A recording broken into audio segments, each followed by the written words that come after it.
some people are taking precautions when it comes to stopping further insurrections.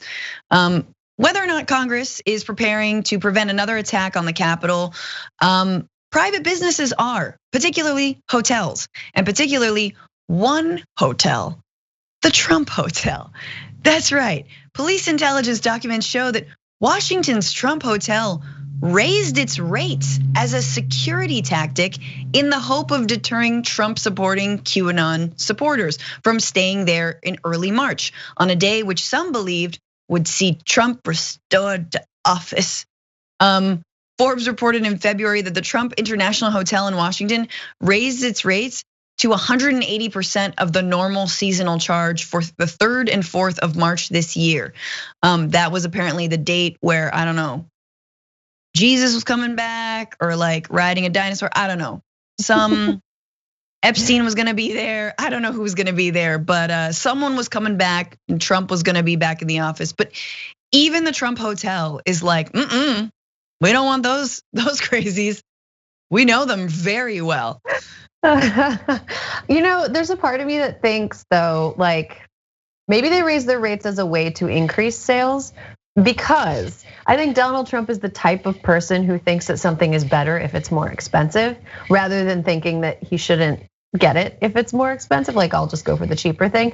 Yeah. So I wonder if he's trying to appeal to like the sort of McMansion hillbillies who think that, the most expensive thing is the best thing. Like, do you remember that cabinet official that ended up resigning after we found out all this stuff about what a grifter he was? I think it was maybe Tom Price, former HHS secretary.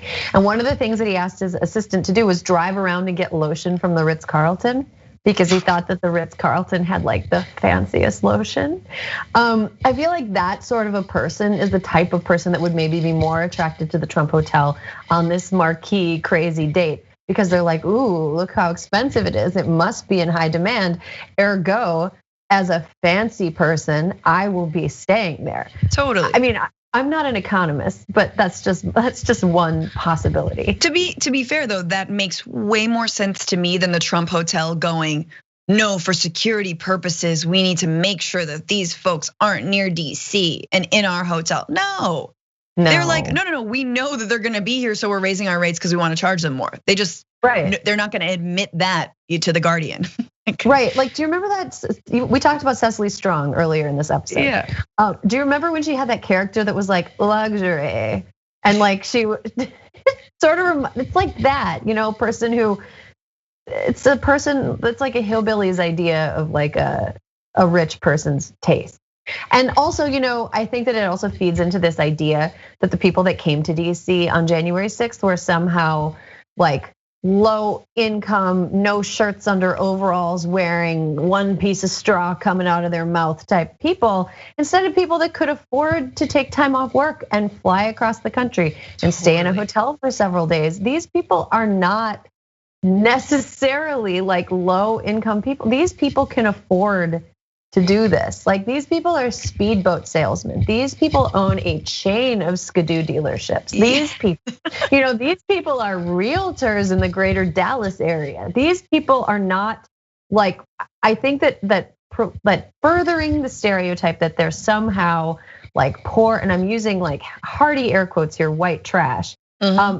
Because I mean, yes, I believe that they are trash, but the like low income aspect of it is not something. It's not something that I think bears They are trash. They might be white, but not necessarily those two things together. I get you. Right, exactly. No, it's exactly.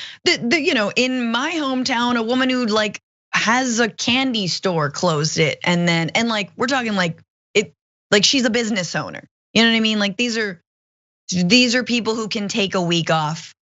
Get a private jet, go to DC, like stay at the Trump Hotel. She's a candy store, isn't? I mean, never gonna buy that. But what? Very, very sad. Very sad. You know what? I don't need the Timothy Chalamet biopic like prequel of Willy Wonka's life that just got announced. I need a story about how this woman's candy store situation came to be. Like, how are you evil and own a candy store? I mean, look, sugar is a drug. At the end of the day, it's not good for the brain. I don't know. true. Look, if it was like a Belgian fry shop, I'm much more a savory person. If it was like a Belgian fry shop, I'd be like, you leave her alone. She had a right to be there. Don't ever cancel her Belgian fry shop. I love it.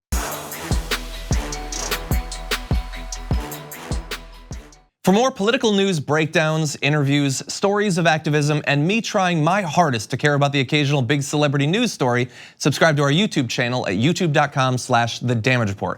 And you can ring the bell wherever it is so you don't miss anything.